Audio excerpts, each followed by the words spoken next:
Alors comme ça, tu viens sur ma chaîne secondaire sans t'abonner. Non mais attends, je viens de voir que t'as même pas liké la vidéo. Ça, c'est vraiment méchant. Mais t'as de la chance, pour cette fois-ci, je te laisse passer. Mais c'est la dernière fois, hein. Allez, bonne vidéo. Vous êtes en effet, je le sais, légitimement inquiet devant les événements historiques en cours qui bouleversent l'ordre mondial. La guerre en Ukraine, qui a entraîné près d'1 million de morts et de blessés, continue avec la même intensité. Les États-Unis d'Amérique, notre allié, ont changé leur position sur cette guerre, soutiennent moins l'Ukraine et laissent planer le doute sur la suite. Dans le même temps, les mêmes États-Unis d'Amérique entendent imposer des tarifs douaniers aux produits venant d'Europe. Attends, mais les États-Unis, enfin, ils soutenaient le de monde base, non? continue d'être sans cesse plus brutal et la menace terroriste ne faiblit pas. Au total, notre prospérité et notre sécurité sont devenues plus incertaines et il faut bien le dire, Oula, ça nous sent pas rentrons bon, les dans gars. une nouvelle ère. Oh merde, ça sent pas bon du tout, hein. La guerre en Ukraine dure maintenant depuis plus de 3 ans. Ah, ça sent pas bon, les Nous gars. avons, dès le premier jour, décidé de soutenir l'Ukraine et de sanctionner la Russie. Et nous avons bien fait. Car c'est non seulement le peuple ukrainien qui lutte avec courage pour sa liberté, mais c'est aussi notre sécurité qui est menacée. En effet, si un pays peut envahir impunément son voisin en Europe, alors personne ne peut plus être sûr de rien. Oh non. Et c'est la loi du plus fort qui s'applique. Et la paix ne peut plus être garantie sur notre continent même. L'histoire nous l'a enseigné. Je pense qu'on va partir en conflit, non? La menace russe est là et touche les pays d'Europe. Nous touche. La Russie a déjà fait du conflit ukrainien un conflit mondial. Elle a mobilisé sur notre continent des soldats nord-coréens, des équipements iraniens, tout en aidant ces pays à s'armer davantage. La Russie du président Poutine viole nos frontières pour assassiner des opposants, les gars, c'est mort. Manipule les élections en Roumanie, en Moldavie. Elle organise des attaques numériques contre nos hôpitaux. Quand tu commences direct, tu drops direct, tu parles que de la Russie, c'est sûr. La Russie tente de manipuler nos opinions avec des mensonges diffusés sur les réseaux sociaux. Et au fond, elle teste nos limites. Elle le fait dans les airs, en mer, dans l'espace et derrière nos écrans.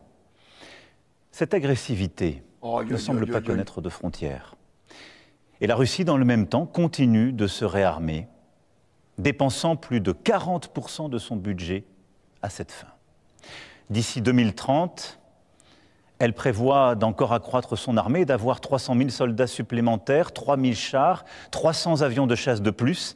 Qui peut donc croire, dans ce contexte, que la Russie d'aujourd'hui s'arrêtera à l'Ukraine? La Russie en fait, lui, il a peur que ça s'étende, quoi. Au moment où je vous parle et pour les années à venir, une menace pour la France et pour l'Europe. Je le regrette très profondément. Et je suis convaincu qu'à long terme, la paix se fera sur notre continent avec une Russie redevenue apaisée et pacifique. Doucement, lâche pas des dingueries. Hein. Mais la situation que je vous décris est celle-là et nous devons faire avec. Non, doucement, doucement. Alors face à ce monde de danger, rester spectateur serait une folie. Non, non, Il s'agit, sans plus tarder, de prendre des décisions pour l'Ukraine, pour la sécurité des Français, pour la sécurité des Européens. Pour l'Ukraine d'abord. Toutes les initiatives qui aident à la paix vont dans le bon sens et je veux ce soir les saluer. Nous devons continuer d'aider les Ukrainiens à résister jusqu'à ce qu'ils puissent négocier avec la Russie une paix solide pour eux-mêmes et pour nous tous. C'est pour cela que le chemin qui mène à la paix ne peut pas passer par l'abandon de l'Ukraine. Pourquoi les Américains, les gars, ils sont disbandés en fait? La paix ne peut pas être conclue à n'importe quel prix. J'ai raté un épisode là. Et sous le diktat russe, la paix ne peut pas être la capitulation de l'Ukraine. Elle ne peut pas être son effondrement. J'ai raté un épisode Elle ne peut pas davantage se traduire par un cessez-le-feu qui serait trop fragile. Et pourquoi? Parce que là aussi, nous avons l'expérience du passé.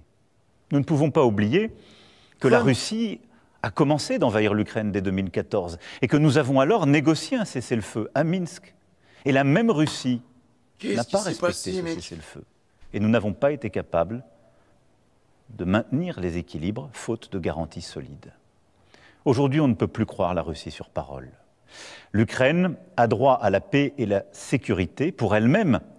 Et c'est notre intérêt, et c'est l'intérêt de la sécurité du continent européen. C'est en ce sens que nous travaillons avec nos amis britanniques, allemands et plusieurs autres pays européens. C'est pourquoi vous m'avez vu ces dernières semaines rassembler plusieurs d'entre eux à Paris, aller les retrouver il y a quelques jours à Londres pour consolider les engagements qui sont nécessaires à l'Ukraine. Et du coup, l'Europe est toute seule en fait pour défendre l'Ukraine là. Pour que l'Ukraine ne soit pas à nouveau envahie par la Russie. Ah oui, c'est ça en fait, les gars. Il nous faut le préparer. Cela passera à coup sûr par un soutien à l'armée ukrainienne dans la durée. Cela passera aussi peut-être par le déploiement de forces européennes. Celles-ci n'iraient pas se battre aujourd'hui, elles n'iraient pas se battre sur la ligne de front, mais elles seraient là, au contraire, une fois la paix signée, pour en garantir le plein respect. Dès la semaine prochaine, nous réunirons à Paris les chefs d'état-major des pays qui souhaitent prendre leurs responsabilités à cet égard. C'est ainsi un plan pour une paix solide, durable, vérifiable, que nous avons préparé avec les Ukrainiens et plusieurs autres partenaires européens et que j'ai été défendre aux États-Unis il y a 15 jours et à travers l'Europe. Et je veux croire que les États-Unis resteront à nos côtés. Mais il nous faut être prêts si tel n'était pas le cas. Que la paix en Ukraine soit acquise rapidement ou non, les États européens doivent, compte tenu de la menace russe que je viens de vous décrire, être capables de mieux se défendre et de dissuader toute nouvelle agression. Oui, quoi qu'il advienne, il nous faut nous équiper davantage, hausser notre position de défense, et cela pour la paix même, pour dissuader. À ce titre, nous restons attachés à l'OTAN et à notre partenariat avec les États-Unis d'Amérique. Mais il nous faut faire plus, renforcer notre indépendance en matière de défense et de sécurité. Ouais, mais mec, les gars, ça fait je sais pas combien d'années. L'avenir de l'Europe n'a pas à être tranché à Washington ou à Moscou. Et oui, la menace revient à l'Est. Et l'innocence, en quelque sorte, des 30 dernières années, depuis la chute du mur de Berlin, est désormais révolue. À Bruxelles demain, lors du Conseil extraordinaire qui réunira les 27 chefs d'État et de gouvernement avec la Commission et le président. On était tellement américains dépendants, les gars. Nous franchirons des pas décisifs. Plusieurs décisions seront prises que la France proposait depuis plusieurs années. Les États membres pourront accroître leurs dépenses militaires sans que cela soit pris en compte dans leur déficit. Des financements communs massifs seront décidés pour acheter et produire sur le sol européen des munitions, des chars, des armes, des équipements parmi les plus innovants. J'ai demandé au gouvernement d'être mobilisé pour que d'une part cela renforce nos armées le plus rapidement possible et d'autre part que cela accélère la réindustrialisation dans toutes nos régions. Et je réunirai avec les ministres compétents les industriels du secteur dans les prochains jours. L'Europe de la défense, que nous défendons depuis 8 ans, devient donc une réalité. Cela veut dire des pays européens davantage prêts à se défendre et à se protéger, qui produisent ensemble les équipements dont ils ont besoin sur leur sol, qui sont prêts à davantage coopérer, à réduire leur dépendance à l'égard du reste du monde. Et c'est une bonne chose. L'Allemagne, la Pologne, le Danemark, les États baltes et nombre de nos partenaires ont annoncé des efforts inédits en matière de dépenses militaires. Alors, dans ce temps de l'action qui s'ouvre enfin, la France a un statut particulier. Nous avons l'armée la plus efficace d'Europe. Et grâce au choix fait par nos aînés après la Deuxième Guerre mondiale, nous sommes dotés de capacités de dissuasion nucléaire. Ceci nous protège beaucoup plus que nombre de nos voisins. Et de plus, nous n'avons pas attendu l'invasion de l'Ukraine pour faire le constat d'un monde inquiétant. Et à travers les 2 lois de programmation militaire que j'ai décidées et que les parlements successifs ont votées, nous aurons doublé le budget de nos armées en presque 10 ans. Mais compte tenu de l'évolution des menaces, de cette accélération que je viens de décrire, nous aurons à faire de nouveaux choix budgétaires et des investissements supplémentaires qui sont désormais devenus indispensables. J'ai demandé au gouvernement d'y travailler le plus vite possible. Ce seront de nouveaux investissements qui exigent de mobiliser des financements privés, mais aussi des financements publics, sans que les impôts ne soient augmentés. Ah bon? Pour cela, il faudra des réformes, des choix, du courage.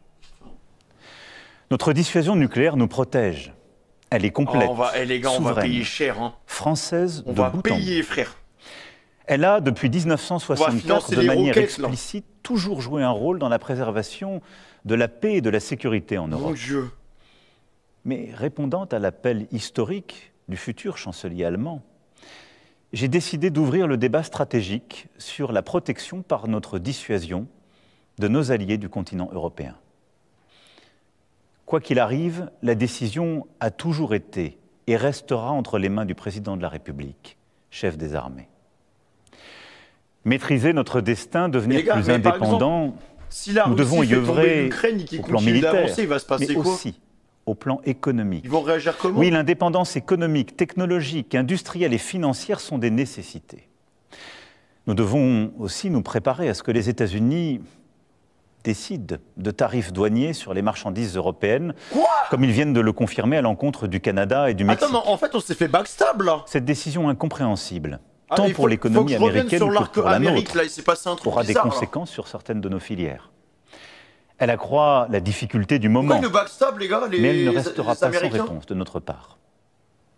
Alors, tout en préparant la riposte, avec nos collègues européens, nous continuerons, comme je l'ai fait voilà 15 jours, à tout tenter pour convaincre que cette décision nous ferait du mal à tous. Et j'espère, oui, convaincre et en dissuader le président des États-Unis. Ah mais les gars, on va payer cher, hein, vous vous rendez pas compte. Au total, le moment exige des décisions sans précédent, depuis bien des décennies. Sur notre agriculture, notre recherche, notre industrie, sur toutes nos politiques publiques, nous ne pouvons pas avoir les mêmes débats que naguère. C'est pourquoi j'ai demandé au Premier ministre et à son gouvernement, et j'invite toutes les forces politiques, économiques et syndicales du pays à leur côté, à faire des propositions à l'aune de ce nouveau contexte. Les solutions de demain ne pourront être les habitudes d'hier. Mes chers compatriotes, face à ces défis et ces changements irréversibles, il ne faut céder à aucun excès. Ni l'excès des va-t-en-guerre, ni l'excès des défaitistes.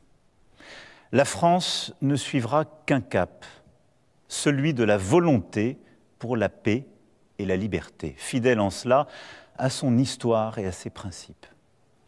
Oui, c'est ce en quoi nous croyons pour notre sécurité, mais c'est ce en quoi nous croyons aussi pour défendre la démocratie, une certaine idée de la vérité, une certaine idée d'une recherche libre, j'ai joué à MH une semaine, du respect dans nos sociétés, une certaine idée de la liberté d'expression qui n'est pas le retour des discours de haine, au fond une certaine idée de l'humanisme. Tout allait bien la semaine dernière.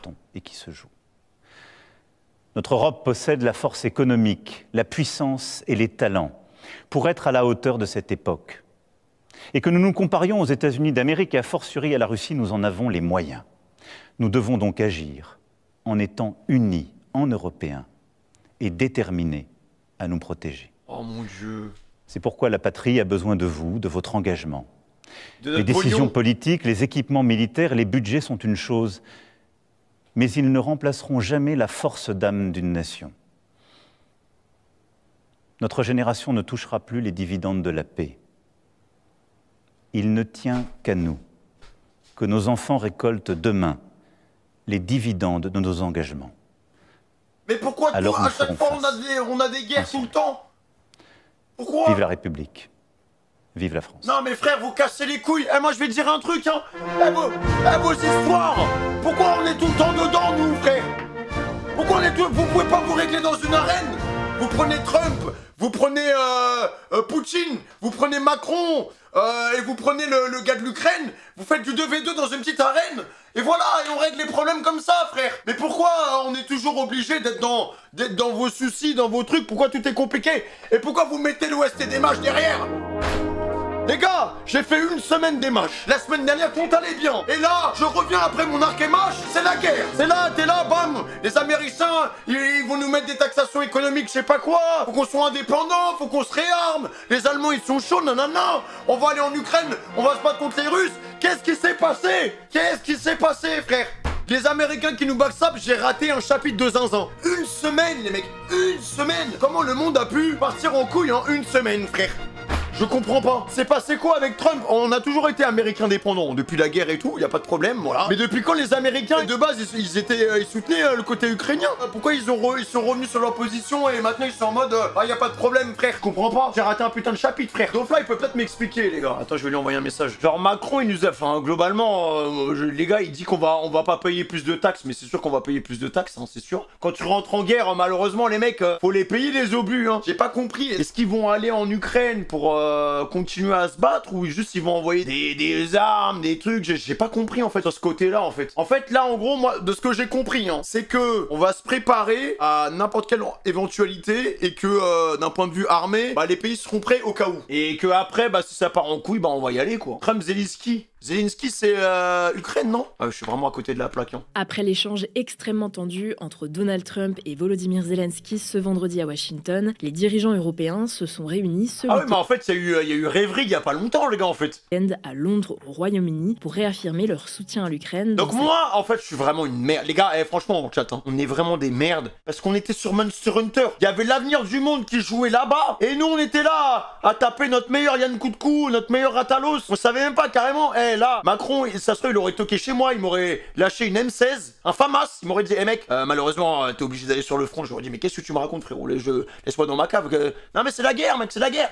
La guerre contre la Russie. Les contours d'un plan de paix non, ont c'est commencé grave, à voir c'est le jour. Mais alors, que contient-il et est-il réellement envisageable? Salut, c'est Blanche, j'espère que vous allez bien. Mec, aujourd'hui, Hugo est c'est en pas possible déplacement, d'être donc je déconnecté prends comme le ça, relais hein. avec le reste de l'équipe. On est parti pour un nouveau résumé de l'actualité en une dizaine de minutes. Ce vendredi, c'est le président grave. ukrainien Volodymyr Zelensky était donc à Washington DC aux États-Unis pour rencontrer le président américain Donald Trump au sujet d'un accord sur l'exploitation des richesses minières de l'Ukraine avec les États-Unis. On en reparle juste après. Mais la discussion filmée est rapidement devenue très tendue et Donald Trump a menacé Volodymyr Zelensky de laisser tomber l'Ukraine s'il ne concluait pas un accord avec la Russie. Si vous voulez revoir l'extrait intégral, on l'a publié sur Instagram et TikTok ce vendredi. Alors suite à la confrontation entre Donald Trump et Volodymyr Zelensky, des pays alliés de l'Ukraine se sont réunis ce dimanche pour apporter leur soutien à l'Ukraine lors d'un sommet sur la sécurité européenne organisé à Londres. Ce sommet a réuni une quinzaine de dirigeants européens, dont Emmanuel Macron, mais aussi le Canada et la Turquie. Tous ces dirigeants qui ont tous promis de maintenir l'aide militaire pour aider l'Ukraine, alors que certains craignent que les États-Unis lâchent l'Ukraine en se rapprochant de la Russie. Je savais pas que tu t'intéressais à la géopolitique, Femi, mais en fait, frérot,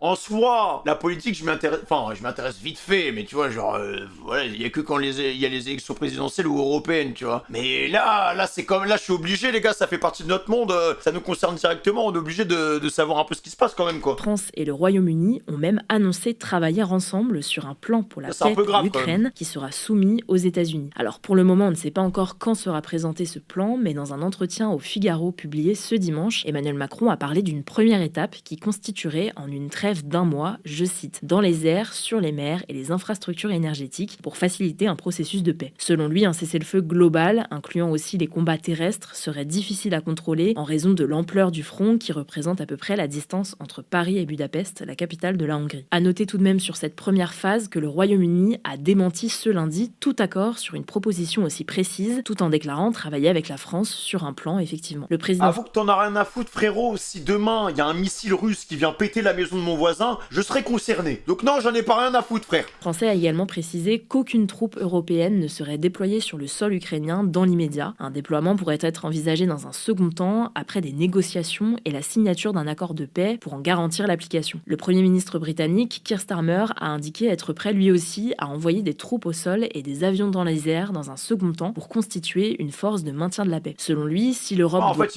là pour l'instant, c'est coup de pression sur coup de pression. En fait, je me dis, les mecs, tu mets des avions anglais au-dessus pour essayer de stabiliser la paix, pour mettre des petits coups de pression. Mais qu'est-ce qui nous dit, frère, que ça va pas quand même tirer? En vrai, tu fais tomber un avion ou tu tires sur un soldat, bah c'est fini, non? Ça part en couille. Je cite, le gros du travail pour défendre la paix sur le continent européen, il est nécessaire qu'elle soit soutenue par les États-Unis, qui restent un allié important. Pour le moment, les États-Unis n'ont eux pas répondu formellement si oui ou non ils fourniraient un filet de sécurité à l'Ukraine. Mais alors de quoi parle Keir Starmer quand il dit que l'Europe doit faire le gros du travail? Les gars, en fait, là, avec le discours qu'on a vu de Macron, j'ai compris un truc, en 2 secondes. On est les salopes des Américains, en fait. En fait, c'est les grands frères. Nous, on se fait raqueter, on appelle le grand frère. On a même pas...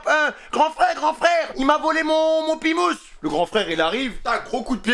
Ouais, ferme ta gueule et tout, si tu refais ça, je te tabasse. Et maintenant, il n'y a plus de grand frère, en fait. Non, c'est même encore pire, parce que le grand frère veut plus rien faire. Donc, il nous laisse dans la merde, genre. Du réarmement du continent européen. On en a déjà parlé ces derniers jours, Donald Trump a plusieurs fois remis en cause l'engagement des États-Unis dans l'OTAN, cette alliance politico-militaire de pays occidentaux menée par les États-Unis. Maintenant, plus de McDo, maintenant, je vais aller en terrasse payer mon café à 20 balles, frère, parce qu'il va augmenter les taxes et tout. Donald Trump a même je vais aller en terrasse à Paname, 10e arrondissement, tranquillement, hein. Voilà, petit café, 20 balles, y a pas de problème, frère. Pas de quitter McDo. l'alliance qui repose sur un principe de solidarité entre les États membres. Concrètement, selon l'article 5 de Pas de Burger l'OTAN, King. une attaque armée contre un pays membre sera considérée comme une attaque dirigée contre tous les pays de l'OTAN. Mais Donald Trump a déjà laissé entendre qu'il laisserait la Russie attaquer tout membre de l'OTAN qui ne contribuerait pas suffisamment au budget de l'alliance. En fait, Les gars, allez chez la durée, ces Français, frère. Font de bons sandwichs triangles à 150 balles. Mais allez chez la durée, les gars. Allez chez la durée. quand on est membre de l'OTAN, il y C'est a bien. théoriquement une obligation pour les membres de consacrer au moins 2% de leur PIB aux dépenses de défense, une obligation que ne remplissent pas tous les pays européens membres de l'Alliance. Alors face à l'incertitude du soutien américain et à la menace que constitue la Russie pour l'Europe, Emmanuel Macron appelle à un réarmement massif de l'Europe. Concrètement, non. il souhaite porter les dépenses de défense européennes à 3,5% du PIB, donc l'ensemble des richesses. Ouais, mais vous savez qu'en vrai, il y a quand même un monde, les gars, où il peut ne rien se passer. Je me dis, imagine l'Europe se réarme, tout le monde est chaud comme des baraques à churros. En face, Poutine est en mode, ah, attends, c'est quand même un peu chaud. Ah, mec, ah ouais, ils ont triplé leur budget d'armement. Ouais, ils sont bien équipés.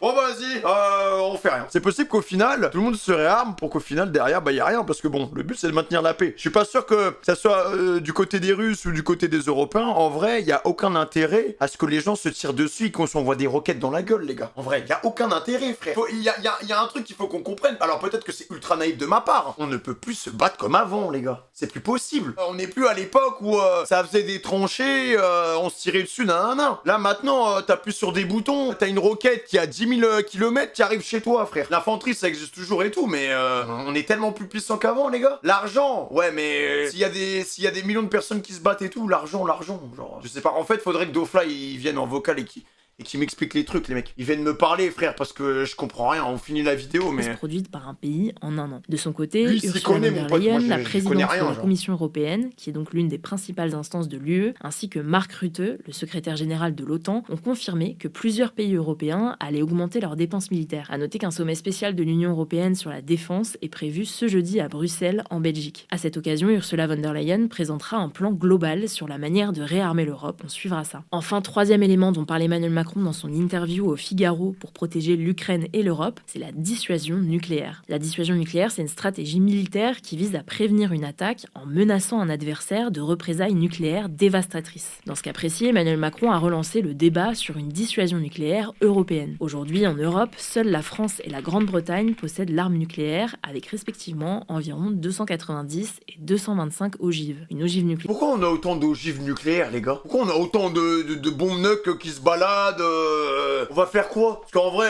on a allé, vas-y, une dizaine, ça calme les gens, genre, c'est vraiment, enfin, pas hypocrite, mais en fait, c'est vraiment une histoire de qui a la plus grosse, parce que tu prends l'arme nucléaire, même pas pour l'utiliser, on espère que tu ne sauras jamais, tu prends l'arme nucléaire juste pour dissuader l'autre. Nucléaire, c'est la charge explosive d'un missile nucléaire ou d'une autre arme stratégique. Cependant, la dissuasion repose en grande partie sur la protection des États-Unis, qui disposent eux de plus de 3700 armes nucléaires et stationnent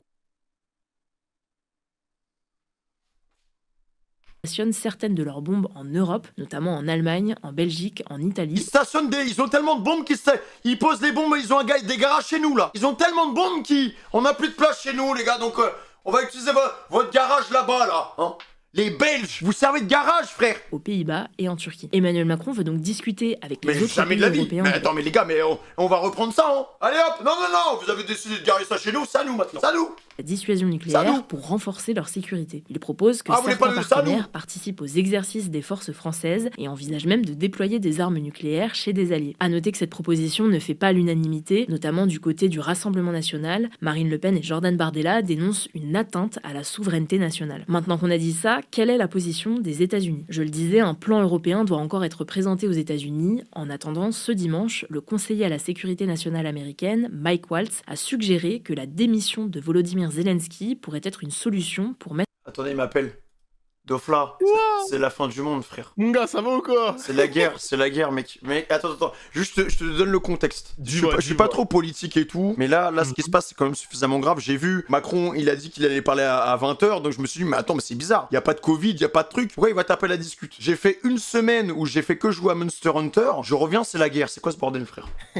Bah, en gros, tu vois que Donald Trump, il est président des États-Unis et ça fait un moment ça fait un an qu'il est en meeting pour expliquer à ses électeurs, votez pour pour moi et je vais arrêter la guerre en Ukraine en 24 heures. Bon, 24 heures, c'est un peu compliqué. Il respecte ce qu'il a dit parce que tu sais que sous Biden, les États-Unis ont beaucoup aidé l'Ukraine. Genre, ils ont injecté, je crois, 100 milliards de dollars dans l'armement, etc. On voit le résultat. On voit que, bon, la Russie continue de progresser. Et Trump, il estime que c'est du gaspillage, détournement d'argent. On a utilisé de l'argent pour rien, pour aider les Ukrainiens pour rien, etc.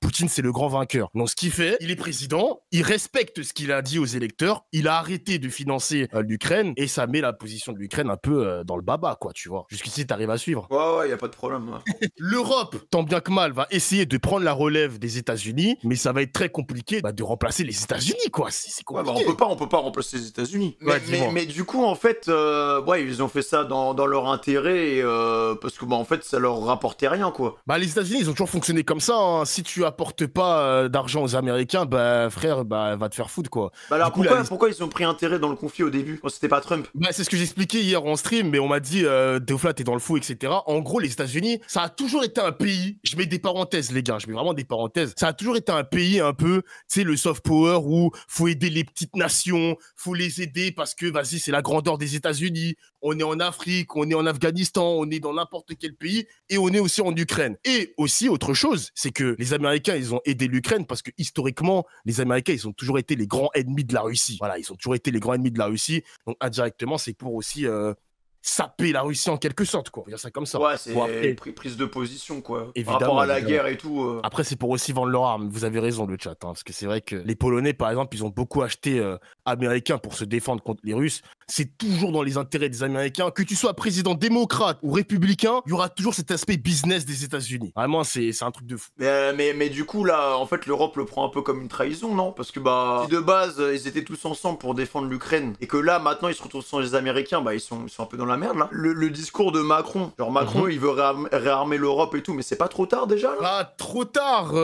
Après, on est un peu naïfs, nous, Européens, mais ça se comprend un peu, quoi. On a été naïfs dans le sens où, tu sais, le budget de la défense, d'ailleurs, ça a été reproché par Trump, tu sais, il voulait qu'on dépasse 3,5 de PIB, qu'on investit dans notre armée. On l'a pas fait, on a été un peu naïfs parce qu'on a toujours été dans la paix, la démocratie, on sera toujours en paix, on va pas connaître la guerre. On a été naïfs. On est d'accord là-dessus. Il y a que les Polonais et les pays de l'Est qui se sont vraiment armés de fous pour pallier un éventuel envahissement de la Russie sur leur territoire. Faut rattraper notre retard. C'est vrai qu'il faut rattraper notre retard. Est-ce qu'on va le faire en quelques mois, en quelques années? Ah ouais, mais là c'est chaud quand même. T'en as pensé quoi du discours de Macron? Parce que pareil, moi j'ai pas tout compris. En gros, le discours, c'est un avant-goût de ce qui va se passer demain, parce qu'en gros, demain, on a un gros sommet. Il y a tous les chefs d'État, chefs de gouvernement qui seront à Bruxelles. Ça va être un truc de fou, genre, et ce qu'on a eu aujourd'hui, c'est peut-être un avant-goût de ce qui va être dit demain, quoi. Demain, ce sera plus important qu'aujourd'hui, quoi. T'as préparé ton billet pour le Bénin, ou? Non, mais frère, moi, en fait, ça me casse les couilles, parce que,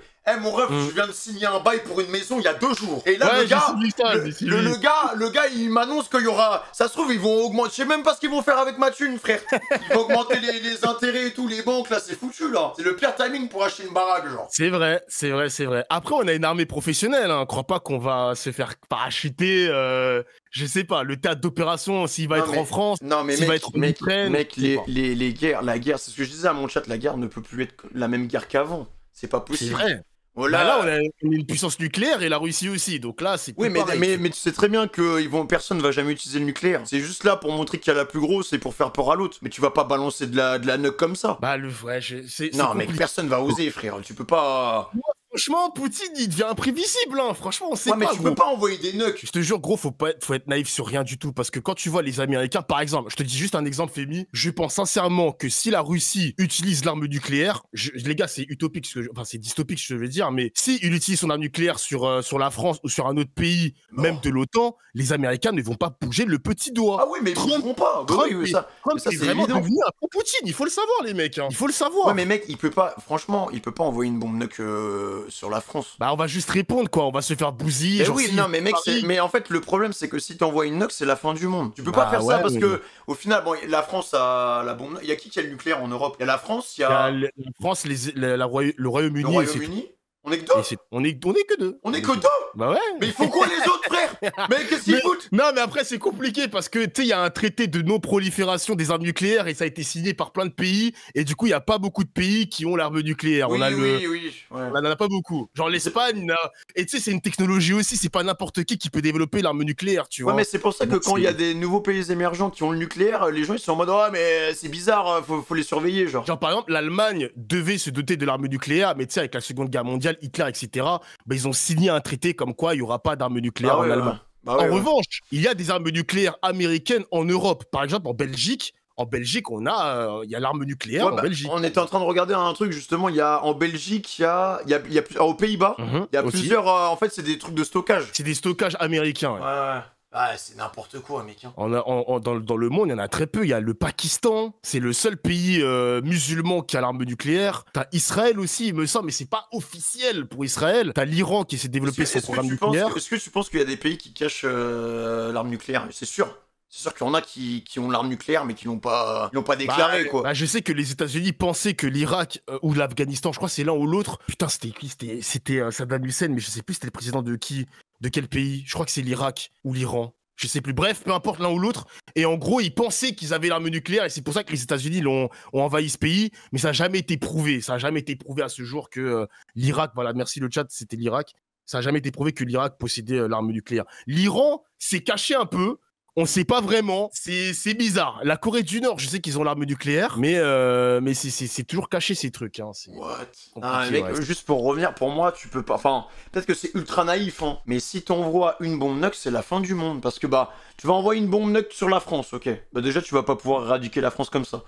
Nous on va faire quoi? On va renvoyer une bombe nuque là-bas. Ça va être du ping-pong genre. Bah ouais, sachant que nos bombes elles sont stockées dans des sous-marins. Donc même si on les détruit, même si la Russie détruit nos infrastructures civiles, on peut répondre avec nos sous-marins nucléaires. C'est ça. Donc, à part s'ils attaquent les sous-marins nucléaires et voilà quoi. Non, mais ils vont jamais nous trouver frère. On est enfouis dans l'océan même Pacifique ou Méditerranée ou je ne sais pas quoi.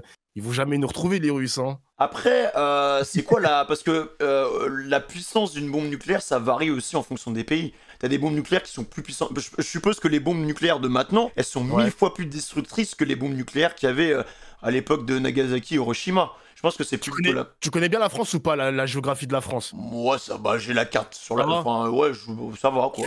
Tu vois Paris? Ouais. Alors, la Russie a la bombe nucléaire la plus puissante au monde, qui s'appelle Satan 2, je crois. En gros, s'il touche le cœur de Paris, donc par exemple l'Élysée, ça s'étend jusqu'à Creil. Regarde où est Creil, hein, sur la carte de la France. On est tous morts. Mais il y avait pas un logiciel, c'était un simulateur de bombe nuque. Ouais, ouais, c'est ça. Il y avait un simulateur de bombe nuque qui on voyait le radius et tout là. Bah, tu peux aller dessus, hein, tu regardes et ça peut toucher jusqu'à Orléans, Reims et Rouen. Ouais, les mecs, c'est pas facile. Après, comme je l'ai toujours dit, je comprends les Européens qui veulent montrer les muscles comme le fait Donald Trump et Poutine, parce que comme on est la deuxième puissance mondiale en termes de PIB, les mecs, on est devant les Chinois, toute l'Union européenne, hein, je parle de toute l'Union européenne. Macron, il veut montrer les muscles, on a aussi le président, enfin le premier ministre anglais qui veut aussi montrer les muscles.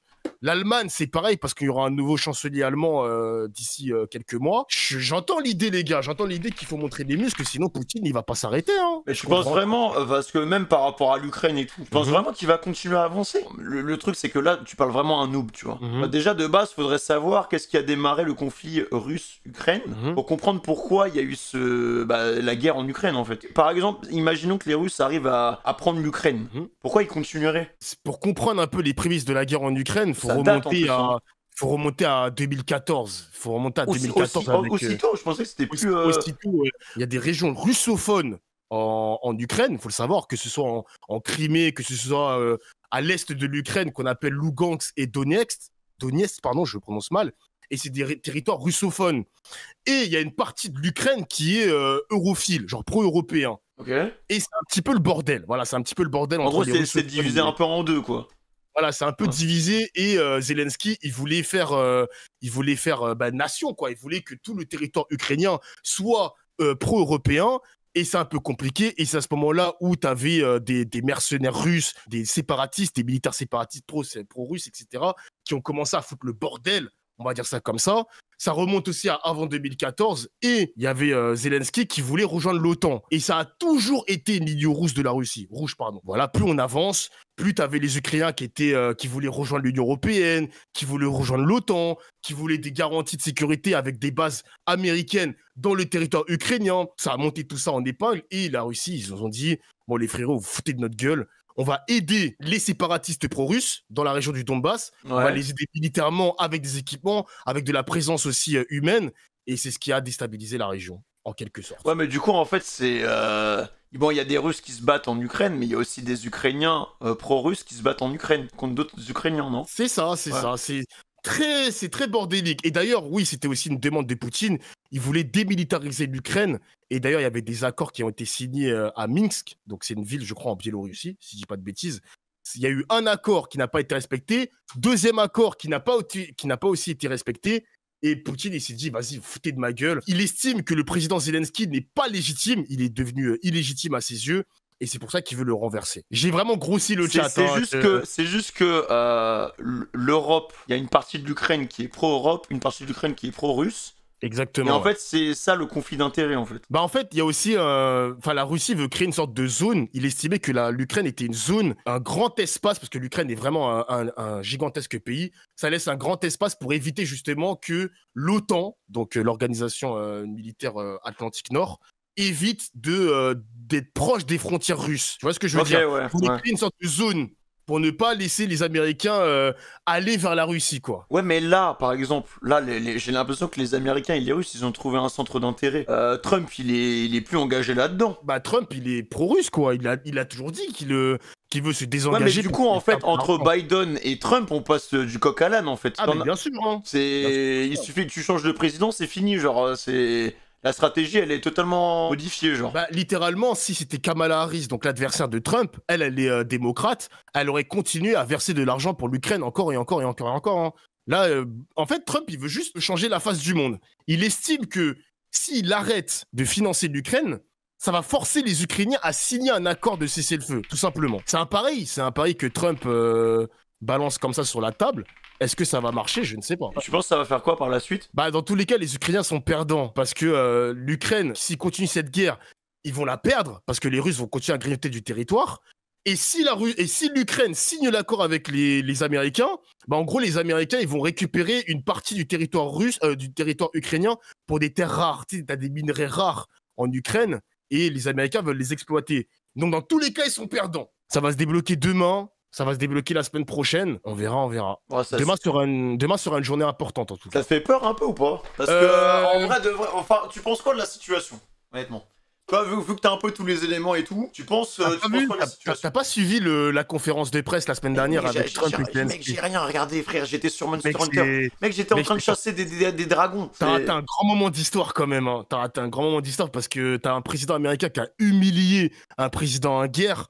Franchement, ça va être dans les livres d'histoire, ça. Hein. Moi, ce que j'en pense, c'est imprévisible, gros. Je te jure que Poutine, il est imprévisible. L'Union européenne est imprévisible. Donald Trump, c'est pareil. Hein. C'est chaud. Honnêtement, même le chat, on est un peu perdu. On suit les discours depuis la semaine dernière. On est un peu perdu. On est choqué par certains mots, par certaines phrases qui sont balancées de part et d'autre et on sait pas. Et Macron aussi, il est imprévisible, les mecs, exactement. Est-ce que tu penses qu'on va payer plus d'impôts? Bah, dans l'allocution de Macron, il nous a promis qu'on paiera pas plus d'impôts. On verra. Mais moi, je ne crois pas une seconde. Hein. Si tu dois réarmer tout ton pays et tout, mec, je vois pas. Enfin, il va prendre où l'argent, là? Comment tu vas faire? Force à nous, hein. On va payer. Déjà, on a des pays nordiques qui ont repoussé l'âge de départ à la retraite à 70 ans, voire 68 ans, pour financer justement l'économie de guerre. Non, mais mec, honnêtement, ouais, bah, écoute, merci pour les petites précisions et tout, mais... Y a pas de souci. Demain, ce sera une journée encore plus importante. Mais demain, ils diffusent ça quelque part, ils font quoi en fait? Comment ça marche? On comprend rien. Alors, je sais qu'à Londres, c'est à huis clos. Non, c'est pas à huis clos, pardon. Je sais que le Premier ministre Starmer, il avait fait un discours devant les caméras. Je sais que Zelensky et Trump, quand ils ont parlé, c'était devant les caméras. Je ne sais pas si demain, ça va être en mondovision. Je ne sais pas. Demain, il y a un sommet européen, les mecs. Hein. Pour ceux qui ne savent pas, demain, il y a un sommet européen. On a vu les discours des Britanniques. Il a dit que l'heure, c'est plus les mots maintenant, l'heure est aux actes. On verra, ça va se traduire à quoi, avec quoi. On verra les mecs. Hein. Je sais pas, dans son discours, il a fait que parler de la Russie. Que de la Russie, ouais, ils sont en train de se réarmer. Il a montré des fiches Excel, frère, Ouais, j'ai vu ça. Des petites animations, des trucs, ça a multiplié le budget militaire de je sais pas combien, enfin. Il y avait beaucoup, Marine Le Pen, on est en dehors de ses idéologies ici, je la déteste et tout, mais elle avait dit qu'elle voulait augmenter le budget militaire, ça n'a pas été écouté, ça lui donne entre parenthèses un peu raison, mais on verra, l'Europe se réveille enfin, le chat, j'ai vu ça, mais j'espère qu'il n'est pas trop tard. Hein. Bah faut voir, hein, faut voir. Hein. En fait, de toute façon, ouais, mec, en vrai, ça fait tellement longtemps. L'Europe a jamais été indépendante. Bah, la France a toujours acheté français, parce que nous, on a un équipement militaire français, mais c'est vrai que l'Allemagne achète américain, la Pologne achète américain aussi, enfin... Ouais, et même, alors là, ça va être dégueulasse, là, tu vas me prendre pour un giga casu, et peut-être que tu verras pas le rapport, mais tu te souviens pendant le Covid, comme on était Chine dépendant et... Carrément, on recevait tous les trucs à la fin, enfin... T'étais là en mode, mais pourquoi nous on peut pas le faire en fait? Si les autres ils le font pas, bah en fait nous on peut rien faire, genre. C'est vrai. Ça y est. Les gels hydroalcooliques, etc. On se réveille. On peut rien faire. En fait, on se réveille en retard parce qu'on est naïf. En fait, on est naïf parce que on estime qu'on est dans un continent en paix. Mais les gars, c'est pas aussi simple, hein. C'est pas aussi simple. On voit que la Russie, avec les cyberattaques, on voit qu'ils font de l'ingérence. Je sais pas si t'as vu, mais l'élection présidentielle en Roumanie a été annulée. Parce qu'il y a eu de l'ingérence russe. Mais à ce qui paraît, c'est pas de l'ingérence russe, c'était le bordel. Enfin, bordel, gros. What the fuck? On est dans un continent en péril. Je vous le dis, les mecs, entre guillemets, on est un continent en péril, genre. Mais pourquoi en fait, moi, il y a un truc que je comprends pas. C'est pourquoi on nous fout dans ce bordel-là. On n'a rien à voir, en fait. Pourquoi on devrait être concernés par ça, alors que c'est 4-5 bougs qui ont chacun des intérêts divers et variés dans la guerre? Pourquoi nous on est obligé d'être concernés par ça? Genre, pourquoi à chaque fois qu'il y a une guerre c'est toujours les civils qui doivent trimer, frère? Parce que c'est l'impérialisme, parce que c'est l'Union Européenne, parce que c'est... Ouais, mais pourquoi, mec? C'est chaud. Pourquoi C'est l'impérialisme. Bah, en gros, à la chute de l'URSS, ça c'est un truc, faut écouter les discours de Poutine dans les années 2000, etc. Il a jamais digéré la chute de l'URSS. Et tout ce qui lui intéresse, c'est de ressusciter l'URSS. C'est de récupérer la Pologne, c'est de récupérer l'Estonie, la Lettonie, la Lituanie, la Finlande, tous les ex-URSS. Moi j'ai une question, ils en pensent quoi les Russes? Parce que, bon voilà, c'est bien aussi d'avoir les deux camps. Est-ce que les Russes sont d'accord avec ça? Bah tu vois, les pays comme ça, tu sais, t'as toujours des pro-Trump et des anti-Trump, des pro-Macron, anti-Macron, bah t'as des pro-Poutine et des anti-Poutine, hein. Surtout que les Russes, ils sont très... En fait, ils sont... Comment dire ça? Ils sont très patriotiques. Genre, quand tu vois le nombre de soldats russes et le nombre de réservistes russes, ils sont très patriotes aussi, les Russes, hein. Faut pas croire, hein. Moi, j'ai pas envie de tomber dans ce narratif européen qui te disent qu'il y a beaucoup d'anti-Poutine, ils en ont marre de voir Poutine, ils espèrent qu'il va mourir parce que le pote, il a presque 80 ans. Non, les mecs, faut pas croire. Quoi, hein. Il a 80 balais, là? Ouais, il est vieux, Poutine. Attends, mais mec, on dirait qu'il a 45 ans. Ah non, il a 72 ans, pardon, il a 72 ans. Non, mais attends, mais mec, mais c'est terrifiant, hein. Y a un problème, là, comment ça? On dirait qu'il a 40 balais, frère. Il est vieux quand même, mon gars, hein. Il a les traits tirés et tout, gros, hein. Ah, je le vois un peu vieux, quand même. Ah ouais, j'avoue. Après, il y a du maquillage et tout. Il y a ça aussi, c'est vrai. Ah ouais, non, j'avoue, il est un peu âgé, quoi. Il est un peu âgé. En tout cas, du visage, mais physiquement, il est en place, quoi. Ouais, j'ai vu, il faisait des 1v1 avec des ours et tout, là. J'avais vu une photo comme ça, enfin bref. Mais ouais, c'est... Non, mec, en vrai, c'est chaud, hein. C'est chaud. Moi, je pense qu'il y aura pas de guerre. Ils feront tout pour avoir la paix dans tous les cas. Mais je pense que les Ukrainiens, malheureusement... Je pense que ça va être chaud pour eux, hein. Parce que comme t'as dit, ils sont pas gagnants. Donc, peu importe le scénario, ils sont pas gagnants, en fait. Attends, il y a un mec qui m'a mis un message important. Pour avoir été régulièrement en Russie avec mon ex, enfin, comme mon ex, pardon, elle vivait là-bas. On peut faire un parallèle avec la France entre les gens qui s'informent sur CNews, c'est vrai, et le reste. De tous ceux que j'ai côtoyés en Russie, il y avait très peu qui étaient pour la guerre ou pro-Poutine. Après, les mecs, c'est vrai que je peux comprendre les anti-Poutine parce que, comme ils sont directement liés à la guerre, bah, les Russes, ils ont pas forcément envie d'être catapultés, parachutés en Ukraine, quoi. Parce qu'ils vont mourir, parce que y a des Russes, il y a beaucoup de vidéos de recrutement de Russes un peu forcés. T'as 18 ans, t'as 24 ans, t'as l'âge de partir en guerre. Bah, mec, ils font... Ah ouais? Ah, ils font ça, comme à l'époque, genre. Comme à l'époque.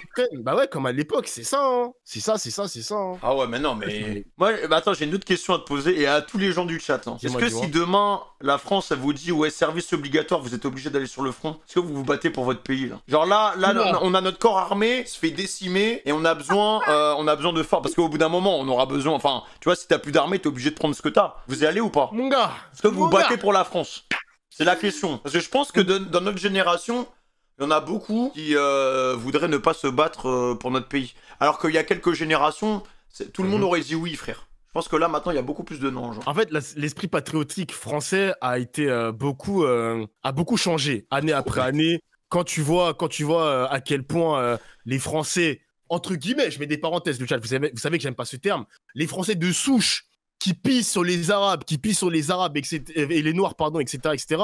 Est-ce que tu as envie d'être patriote? T'as repris ce terme. T'as repris ce terme de Français de souche. Non, mais j'ai repris pour illustrer le bail. Oui. Quoi. Non, mais parce que ça me rappelle, j'avais fait monter en vocal un mec qui était ultra raciste. Et c'est exactement le terme qu'il utilisait pour se définir, en fait. Donc c'est pour ça que ça me rappelle des vieux flashbacks. Le seul stream politique que j'ai fait, c'est parti en couille.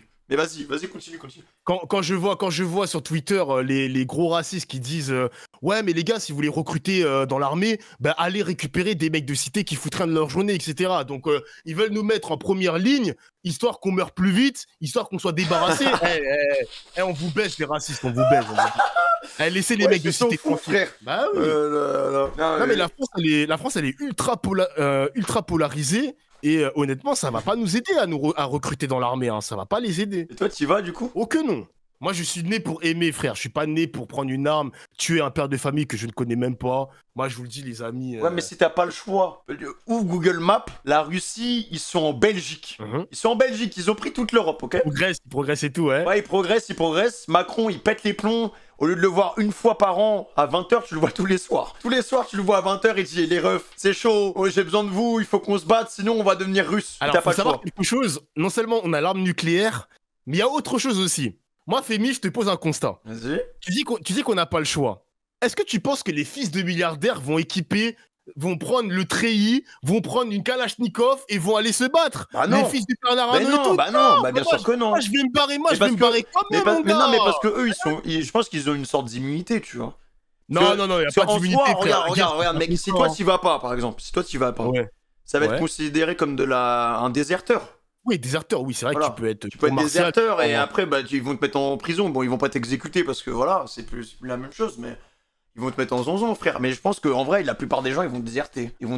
Moi, je le dis, notre génération, on est devenu trop faible sur ce côté-là, mec. On est une génération qui a pas... Enfin, on connaît la guerre, mais de loin. Mais on n'a jamais vraiment vécu ce truc-là, tu vois. Je pense que si demain, ça arrive à nos portes, bah, on sera juste pas prêt, genre. Bah oui, parce que on n'est pas prêt. Pourquoi? Avec les politiques qui ont été discriminantes de ouf, avec le voile, avec les musulmans. Est-ce que si on avait une politique favorable pour l'intégration des musulmans, pour pas qu'on leur casse les couilles, etc., on aurait cet esprit patriotique chez les musulmans, on aurait fédéré quelque chose, un vrai projet pour se défendre contre la Russie, ça aurait fonctionné. Mais regarde la politique. Tu penses que le fait qu'on se batte ou pas pour le pays, c'est dû à ça? Alors moi, si je dois te répondre, en vrai, bah je t'avoue que je sais pas. Je serais incapable. Là, normalement, j'aurais dû te dire oui. Je pense que la plupart des Français, on aurait dû tous dire oui direct, tu vois. Je sais pas, en tout cas, mec, tu poses les questions aux musulmans qui ont été discriminés à la mort, qui ont subi du racisme. Mec, moi je suis sûr qu'il y a... Oui, bah oui, mais alors, mais mec, moi... Ils vont jamais te dire oui, gros. Hein. Mais frère, bah en fait, ça dépend. Je pense que ça dépend. Genre, je pense qu'il y a quand même des... Je pense que ça dépend des gens. Mais je peux pas... Je pense qu'il faut pas prendre de généralité. Je suis sûr qu'il y a plein de musulmans qui seraient prêts à se battre pour la France. Enfin... Genre, en vrai, est-ce que c'est aussi une histoire de religion? Pas vraiment, non? Ça n'a rien à voir avec la religion, non? Bah, c'est pas forcément une question de religion, c'est une question aussi de respect envers la personne. Genre, la personne, en tant que telle, n'a pas été respectée à cause des politiques françaises. Donc, le mec, il se dit, ben, moi, la France m'a pissé dessus, on m'a toujours discriminé, on m'a toujours insulté. Oui, en fait, c'est plus par rapport à ta place dans le pays. C'est genre, par exemple, si t'as vécu des vices avec d'autres citoyens qui te considéraient pas, bah, tu te sens moins investi, en fait, par rapport à ton pays. Exactement. Mais si t'as jamais vécu ce genre de truc, par exemple, c'est ça le truc. Parce que en soi, là, tu me parles, par exemple, de racisme et tout, mais il y a aussi la position économique. Enfin, par exemple, par rapport aux taxes et tout, par rapport au prix de la vie et tout ça, tu vois. En fait, chacun va trouver un peu son intérêt dans le pays dans lequel tu vis. Et je pense que bah il y a ça aussi qui rentre dans le fait que tu as envie de te battre ou pas pour ton pays, genre. Il y a des mecs qui ont cet aspect patriotique que je respecte. Mais le souci, c'est que moi, tu vois, eux, c'est des athées. Il y a parfois des personnes qui sont athées, qui n'ont pas de religion, etc. Moi, on m'a inculqué des valeurs catholiques. Et moi, dans mes valeurs catholiques, c'est pas prendre une arme et tuer son prochain, tu vois. Moi, je suis pas dans cette... En fait, je suis pas né dans un pays où, s'il y a une perspective de guerre, je dois prendre des armes, je dois tuer un inconnu. Genre, je suis pas né pour faire mais ça, si t'as pas le choix... si t'as pas le choix, en fait. Mais on a toujours le choix. En fait, t'as le choix de déménager, t'as le choix de refaire ta vie, t'as le choix de déserter pour ta patrie. Mais Moi, mec, mec, en vrai, en fait, sur le papier, c'est simple quand tu le dis. Mais je pense que dans les faits, c'est 1000 fois plus compliqué que ça, frère. Pas vraiment. Parce que en soi, ça veut dire que, enfin, dans les guerres qu'on a eues avant, bah il y en a plein qui avaient aussi le choix de partir, mais il y en a qui ont choisi de rester. Ceux qui restent sont les plus patriotes. Est-ce que moi je suis plus patriotique que mon prochain? Bah moi je pense que non. Je suis responsable de ma vie. J'ai envie de vivre ma vie comme je veux le vivre. J'ai vraiment pas envie que la France ou le gouvernement français m'impose leur doctrine guerrière. Je suis ouais, mais par exemple, si ta famille elle reste en France, parce qu'il y a ça aussi. Moi, tu vois, genre, il y a cet argument, il est hyper important. Je pense que c'est hyper important pour la plupart des gens. C'est ta famille, parce qu'en soi, le but c'est de protéger aussi sa famille, tu vois. C'est s'ils sont obligés d'être engagés dans un conflit qui les dépasse. Bah, est-ce que tu vas les laisser? Genre, est-ce que toi, tu te vois partir dans un pays où il n'y a pas de conflit et laisser ta famille derrière toi? Tu vois, par exemple, quand tu dis qu'on n'a pas le choix, moi, j'ai le choix dans le sens où, comme ma famille n'est plus en France, ils sont tous en Martinique, ma mère, c'est la dernière personne. Okay. Du coup, moi, j'ai le choix. J'ai le choix, mon gars.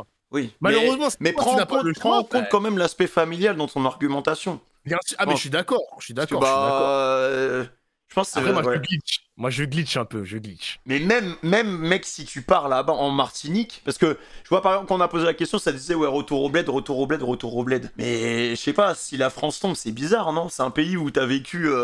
Moi, je sais, ça fait 20 ans que je suis en France, parce qu'avant, j'étais pas en France. Ça ferait bizarre de perdre ton pays, quoi, tu vois. Les mecs, moi, je suis désolé. De toute façon, le moment, c'est vrai que c'est compliqué à le dire, parce que là, pour l'instant, on n'y est pas encore. C'est vrai que le jour J, je le souhaite pas. Mais je te le dis, Fémi, le jour J, il y aura beaucoup de déserteurs, gros. Mais oui, non mais c'est vrai, non mais je suis d'accord. Mais c'est ce que je te disais par rapport au fait que notre génération n'était pas prête à ça, et que je pense que oui, il y en a plein qui vont pas se battre pour le pays. Meilleur exemple, le meilleur exemple d'une guerre conventionnelle qui peut arriver à tout moment, c'est les Coréens. Genre les Coréens du Sud et les Coréens du Nord, ils se sont toujours dit qu'un jour ou l'autre, on va se taper dessus. Eux, ils ont une mentalité où à tout moment, ils peuvent se préparer. Mais nous, en France, je suis né dans une génération où je n'ai pas été baigné dans la guerre ou dans la perspective qu'il y aura une guerre sur mon sol.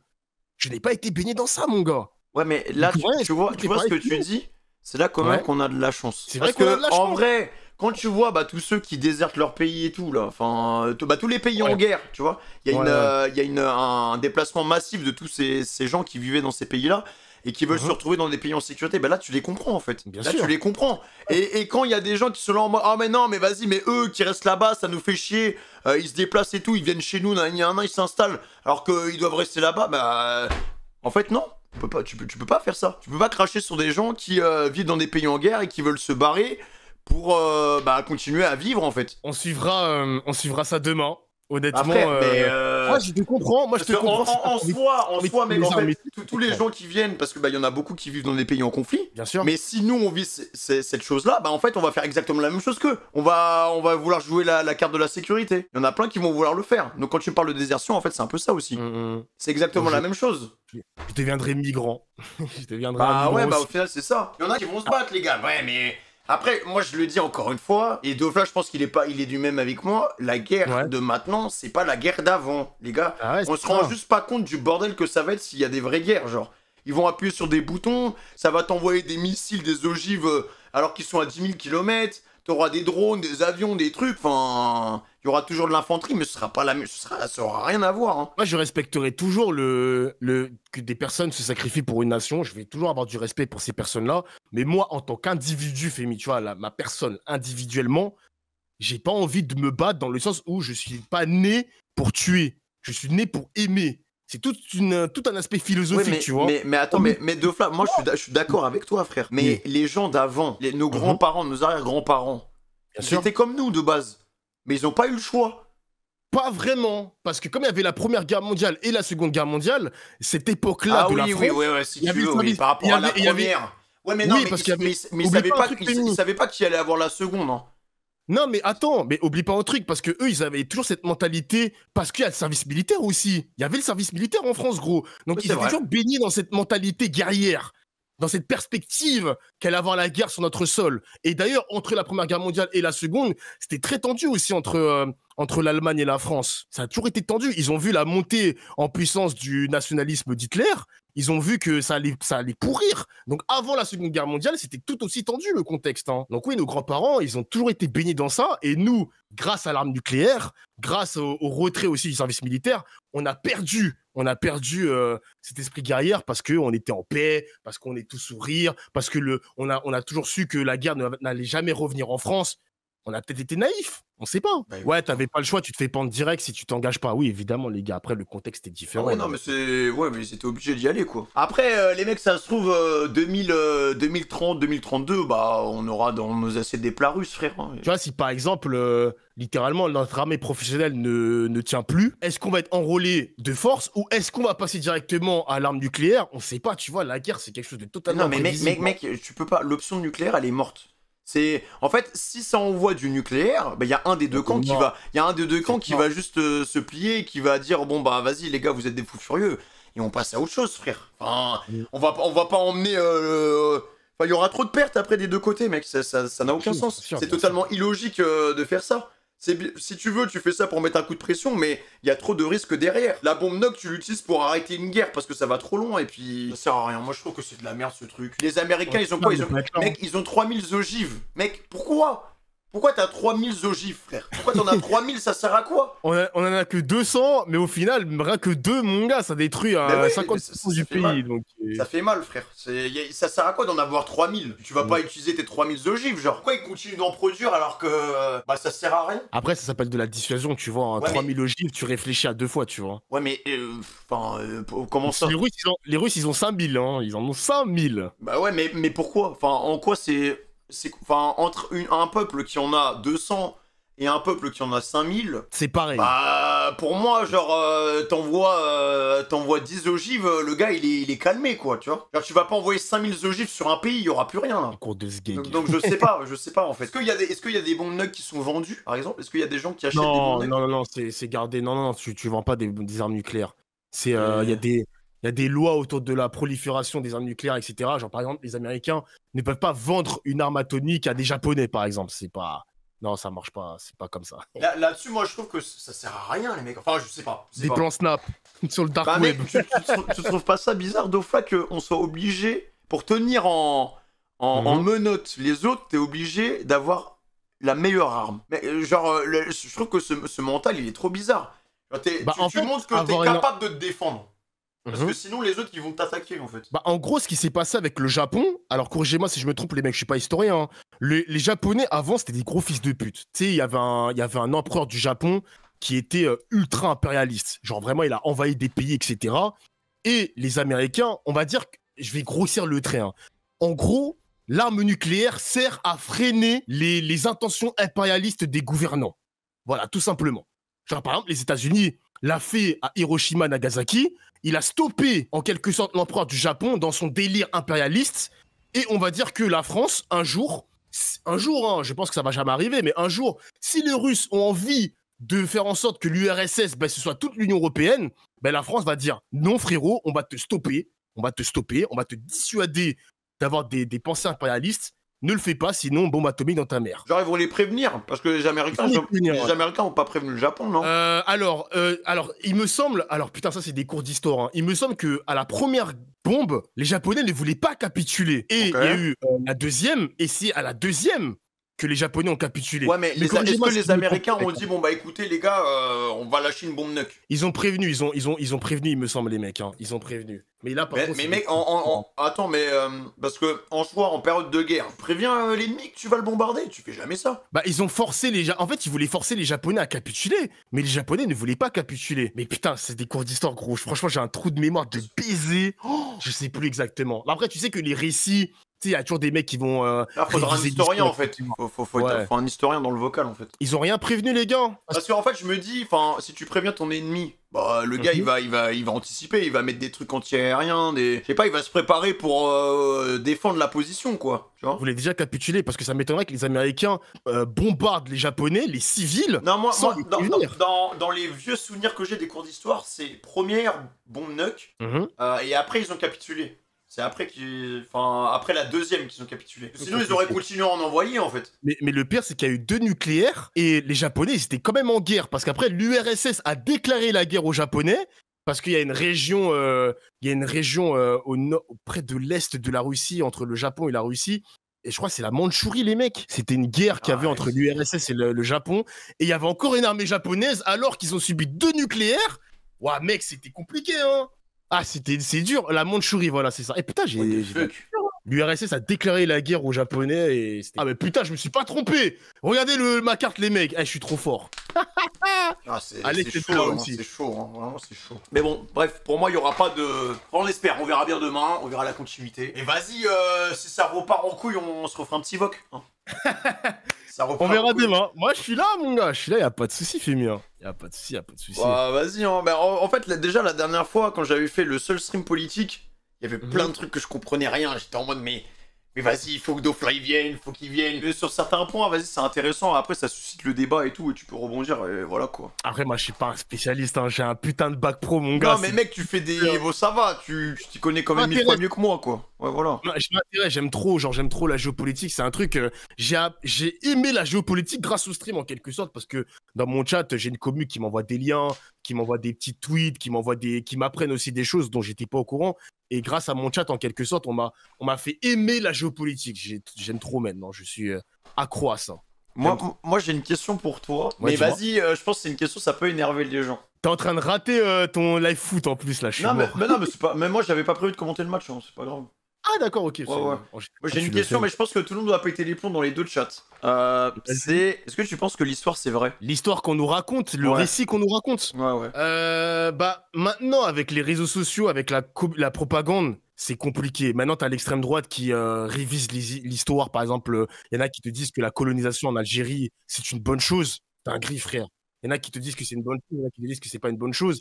C'est très compliqué, hein, mais est-ce que l'histoire est vraie? Ouais, les gars, dites à le maître que j'arrive dans quelques minutes, j'ai bientôt fini. Ça, ils vont m'embrouiller. Hein. Je vois où tu veux m'embrouiller, mais c'est très compliqué. Ouais, parce que. L'histoire est écrite par les vainqueurs, exactement, les gars. L'histoire est toujours écrite par les vainqueurs. Les Français patriotes qui vont te dire que c'est grâce à la France que l'Algérie est devenue une grande nation d'Afrique, parce qu'on a construit des routes, des hôpitaux, etc., que la colonisation est passée par là. Du coup, grâce à la colonisation, l'Algérie est devenue un meilleur pays. On n'en sait rien, les mecs. Il s'est raconté par les vainqueurs. Donc, compliqué, hein. Ouais, mais l'histoire n'est pas là pour retranscrire la vérité. Quelle vérité? La vérité sur ce qui s'est passé avant.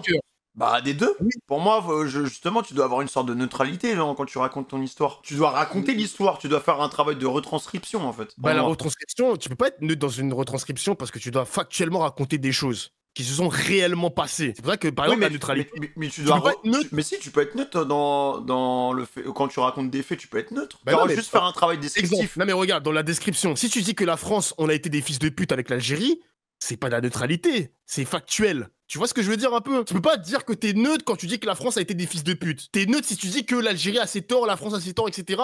et tu te mouilles pas. À ce moment-là, t'es neutre. Ah, toi tu parles neutre comme ça. Moi je te parlais juste neutre dans... en gros, raconter juste vraiment ce qui s'est passé, que tu sois un fils de pute ou pas, tu vois. Genre, tu racontes tout. Ouais, mais il y a un parti pris. Ouais, mais du coup, en fait, ça veut dire qu'il y a une partie de l'histoire aussi qui est remaniée. Quand tu regardes certains récits et tout, bah... Peut-être qu'il y a des cases, des mots qui ont été rajoutés alors que ça s'est pas vraiment passé comme ça. Genre, par exemple, moi, je dis des trucs comme ça. Je sais pas comment ça se passe maintenant dans les programmes scolaires, mais moi, quand j'étais plus jeune, j'ai 31 ans, moi, dans mes cours d'histoire, il y avait l'esclavage, ok, mais il y avait une grosse partie aussi où il y avait la grandeur de la France dans la Seconde Guerre mondiale. On m'a toujours montré le pays, même avec les cours d'instruction civique, que la France est une grande nation, que la France a fait du bien au monde, pays des droits de l'homme, pays du non-alignement, ou bien de l'alignement quand c'était la Seconde Guerre mondiale, l'appel du général de Gaulle. Moi, on m'a toujours vendu ça comme ça, tu vois. Moi, je me souviens de la frise. Tu te souviens de la petite frise qu'on avait là? La frise chronologique. Ouais, la frise. Elle était en classe là, dans le coin.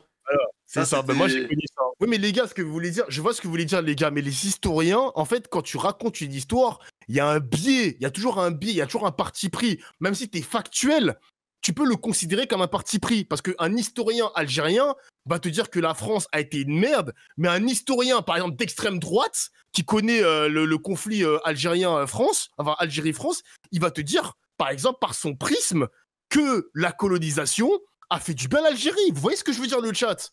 C'est pour ça que je vous dis que les historiens ne seront jamais factuellement neutres. Ce n'est pas possible. Ils vont te faire du révisionnisme, exactement, les mecs. Il y a les faits et le jugement des faits, exactement. Exactement, vous avez raison. Il faut qu'ils enlèvent McDo du Uber Eats. Ça, c'est un parti pris, par exemple. De fou. C'est vrai. C'est un parti pris. Non, mais frère, tu m'as counter. Non, j'ai rien à dire. Mais du coup, en fait, on fait quoi? On lit pas les cours d'histoire? On arrête l'histoire, en fait? Les profs d'histoire, en fait, moi, ce que j'ai toujours expliqué à mon chat, c'est que tu lis l'histoire et tu fais preuve de discernement. Tu te fais ton récit, tu prends du recul, te poses toi-même, toi et ta personne. Voilà, tu croises les sources, exactement. Tu croises les sources, tu redécoupes, tu essaies de voir ce qui est vrai, ce qui est faux. Tu écoutes la vie de tout le monde aussi, exactement, sans critique. Toujours. C'est pour ça que quand je regarde TPMP, je dirais toujours à mon chat, les gars, regardez TPMP, mais faites preuve de recul. Ne mangez pas les mots de Cyril Hanouna matin, midi, soir. Après, frérot, la télé, en règle générale, bon, bah, c'est un moyen de communication comme un autre. Tu peux raconter ce que tu veux, hein. C'est ça. C'est pour ça qu'il faut faire attention. Ouais, mais bon, faire attention, ça veut dire quoi, faire attention? Genre, Comment littéralement. tu fais attention quand tu regardes quelque chose? Genre, exemple. Le meilleur exemple, là, aujourd'hui, on l'a eu, Fémimar. Tu vois, c'est qui François Fillon? Attends, depuis quand tu m'appelles Fémimar? Pardon, parce que là, quand je parle comme ça, c'est. Frérot, appelle-moi Fémi, genre. Pardon, ça va pas la tête. Ah, j'allais bomber le torse. J'ai un exemple de fou. Tu vois, c'est qui François Fillon ou pas? Ouais, si, je vois. Ancien Premier ministre et tout sous Sarkozy. Le mec, il a travaillé avec les Russes. Il a vraiment bossé de ouf avec les Russes. Conseil d'administration, etc. Il a touché du cash de ouf. Donc, il est pro-Poutine. Il a fait une interview ce matin où il a dit du mal de Zelensky. Etc. Le téléspectateur moyen qui écoute François Fillon, il va dire « Mais putain, il a raison. Zelensky, t'es un fils de pute. Mais il a totalement raison, François Fillon. » Mais le téléspectateur moyen, il oublie que ce mec-là, il n'est pas factuel parce que ce mec-là, il travaille pour les Russes. Le téléspectateur, il est biaisé, il n'est pas au courant de ça. Il avale ses paroles, mais il oublie que ce mec-là, il est pro-Poutine, donc il manque de discernement et il manque de recul. Tu vois ce que je veux dire? C'est pour ça que la télé nous ment à chaque fois. Et moi, mon travail fait... Parce que la télé, elle est pas neutre. Exactement. Parce que le mec sur CNews, parce que littéralement l'interview, elle est passée sur CNews, CNews a oublié de dire que François Fillon travaillait pour les Russes. Bah, ils ont pas oublié. Non, ils l'ont juste pas dit. Voilà, exactement, fourrage de crâne. Même toi, tu comprends. Ouais, mais frère, mais moi, après, le truc, c'est que moi, je regarde pas la télé. Les seuls trucs que je regarde, c'est des matchs de foot. Mais le problème, c'est que quand t'es trop dans le divertissement, donc tu regardes des matchs de foot, et là, dans ta cape, tu joues à des jeux vidéo, bah t'oublies que le monde, il évolue, en fait. C'est vrai. Et en une semaine, le problème, c'est que quand t'es totalement déconnecté, bah mec, tu redébarques, et en fait, bah voilà, Macron. En fait, moi, le seul truc que je conseille aux streamers, ou même aux viewers en général, qui sont désintéressés par la politique, moi, ça me dérange pas un mec qui est désintéressé à la politique. Je dis, c'est dommage, mais c'est pas grave. Je vais pas forcer un mec à rentrer en politique. Sur ta TL Twitter, tu suis 2-3 médias, sans te matrixer, t'allumes pas ta télé, comme ça, t'as un peu une accroche à la politique, sans trop rentrer dedans. Et comme ça, tu restes sur Monster Hunter, tu vois un peu ce qui s'est passé, les petites mais en soi, est-ce que les gens ont vraiment envie de ne pas s'intéresser à la politique, ou c'est juste la politique, c'est chiant à mourir, frère? Parce que moi, juste, je prends même les élections présidentielles et tout, tu sais, quand ils nous envoient les fiches, là. Mec, des fois, il y a un flux d'informations. Ouais. Des fois, mec, c'est incompréhensible. Même quand ils passent à la télé et tout, et qu'ils ont je sais pas combien de minutes à parler, bah mec, des fois tu comprends rien à ce qu'ils racontent, je trouve. Après, le problème, c'est que tu vois, t'es le meilleur exemple, Fémi, hein. Il y en a qui sont désintéressés à la politique, mais le problème, c'est que la politique, elle te vient en pleine face, que tu le veuilles ou non. La preuve, t'es venu me voir, t'étais sur Monster Hunter, t'as vu que la politique, t'es pas intéressé, et elle t'est venue comme une tarte à la gueule, tu vois. Pour ça, hein. Ouais, mais parce que bah ça fait partie de notre monde, et c'est ça qui dirige les différentes forces, en fait. En fait, malheureusement, tu vois, par exemple, quand je vois des tweets de mecs qui disent, par exemple, sur les tweets de Kameto ou d'autres streamers, on veut pas de politique, etc., bah, malheureusement, les mecs, on vit dans une époque où l'histoire, le monde est ultra politisé. On peut plus se passer de la politique. Putain, je rate le but du PSG. Ouais, pareil, moi, c'est avec le but. Ah, c'est le match. Ah ouais, parce que toi, tu dois cut ton live pour aller regarder le match? Voilà, avec mes potes, ouais, ils m'attendent là. Ah oui, bah vas-y, frère, vas-y. Le no politique, exactement, les gars. Mais malheureusement, et j'en conclue, et j'en termine, malheureusement, la politique viendra toujours à ta gueule, mon gars, que tu le veuilles ou non. Ouais, bah dès que tu auras de la politique, je t'appellerai, parce que vas-y, faut quelqu'un pour... T'es le Dofla décrypte, frère. Ouais, y a pas de problème. Ouais, hein. tu décortiques, et puis voilà, quoi. Je prends un peu des pincettes, tu vois. Après, moi, dans ce que tu me dis, il y a des trucs que je prends, il y a des trucs que je mets à la poubelle, tu vois. Mais voilà, tranquille. Mais vraiment, n'hésite pas, hein.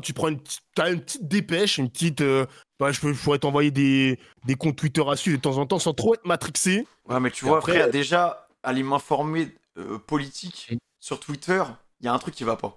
Déjà, dans la phrase, il y a un truc qui va pas. Après, Twitter, c'est un réseau de merde parce que c'est Elon Musk, mais t'as des indépendants, des journalistes indépendants assez de gauche qui t'expliquent factuellement ce qui se passe, et c'est tout. On appelle ça des dépêches. Moi, je vais pas aller sur Twitter pour aller suivre la politique, frère, je te le dis. Sinon, le plus simple, tu regardes des vidéos de Hugo Décrypte qui fait les news par Non, mais Hugo, je vais m'abonner. Là, il était en train de décrire le conflit ukrainien-russe, là. Voilà. Hugo, il n'y a pas de problème. Exactement. Mais vas-y, Twitter, laisse tomber. T'as l'AFP, t'as l'agence France Presse et le Média TV. Voilà. Vas-y. Bah écoute, mec, je vais pas plus te ralentir. En plus, même moi, je dois aller rejoindre le Med et Mino. Ils m'attendent depuis, je sais pas, depuis 1h30, frère. Ah, pour connaître pour le foot aussi, vous le. Ok. Non, c'est pas pour le foot, c'est pour un jeu d'horreur. Mais ouais, t'es parisien, t'es pas parisien, je suis parisien, mais vas-y, je leur ai dit oui. Du coup, bah, je vais jouer avec eux quand même. Déjà, ça fait 1h30, ils m'attendent. Wesh, le chat de Femi, parlez-lui. À chaque fois, il commente des huitièmes de finale et tout, et là, il y a Liverpool, mais la semaine prochaine, je commenterai le match retour.